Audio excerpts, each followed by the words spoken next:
মেয়েটা থাপ্পড় খেয়ে দূরে সরে গেল না, বরং অবাক করে দিয়ে আমাকে জড়িয়ে ধরে কাঁদতে লাগলো। মেয়েটা সেদিন বলেছিল না মারতে, তবুও কেন মারলাম আমি? মেয়েটার কান্নায় আলাদা একটা মায়া আছে। শুধু সুন্দরী না, পৃথিবীর সব মেয়েরই আছে। তারা কাঁদলে একটা আলাদা রকম ভালো লাগা কাজ করে মেয়েদের উপর। প্রচুর দুর্বলতা এই কান্নায়।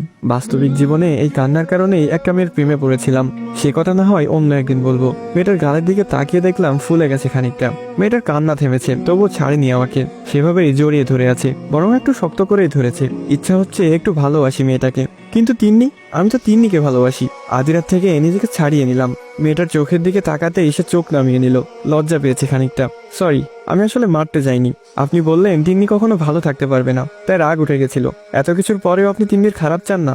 কেন চাইবো? সে যে আপনাকে ধোকা দিল, দিলেই কি আমি তার খারাপ চাইবো? এটা ভালোবাসা না আদিরা। কাউকে ভালোবাসলে পুরোটা দিয়েই বাসতে হয়। সে থাকুক আর নাই থাকুক, খারাপ কেন চাইবো? সবসময় চাই সে ভালো থাকুক।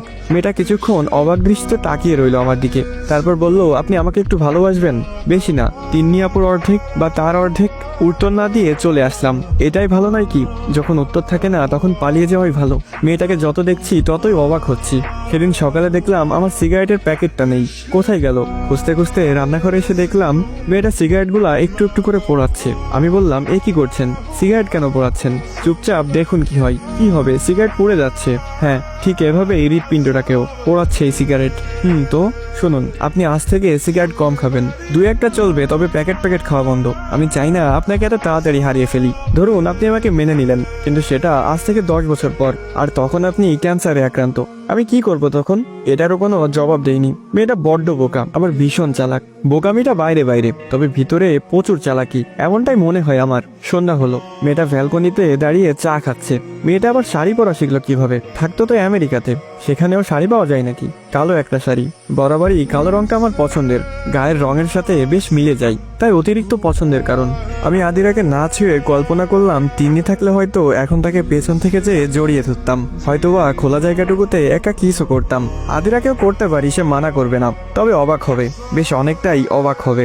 বেশিক্ষণ তাকালাম না, কারণ যৌনতা একবার বাসা বাঁধলে ভালোবাসা তখন উড়ে যায়।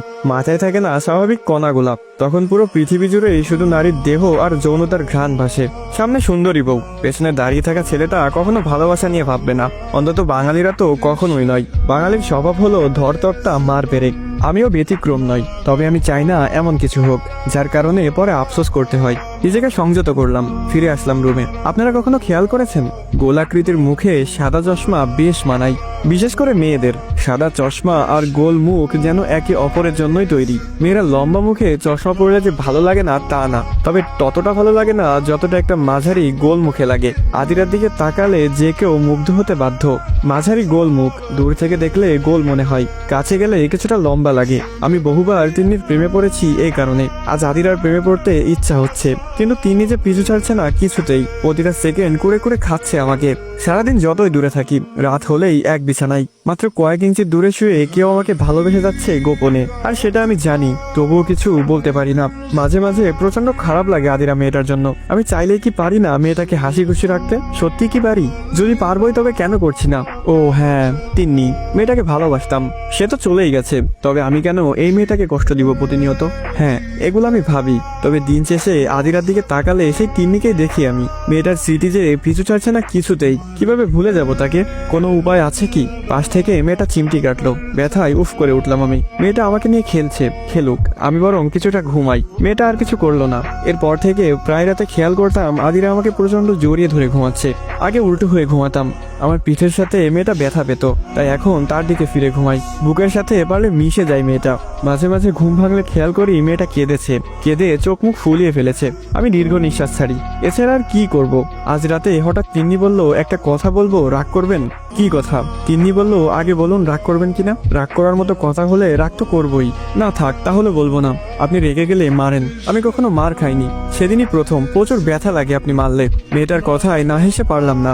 মেয়েটা যেন মুহূর্তেই মন ভালো করে দিতে পারে, আবার চাইলেই ঝলমলে রোদের দিনেও আষাঢ়ের মেঘ জমাতে পারে।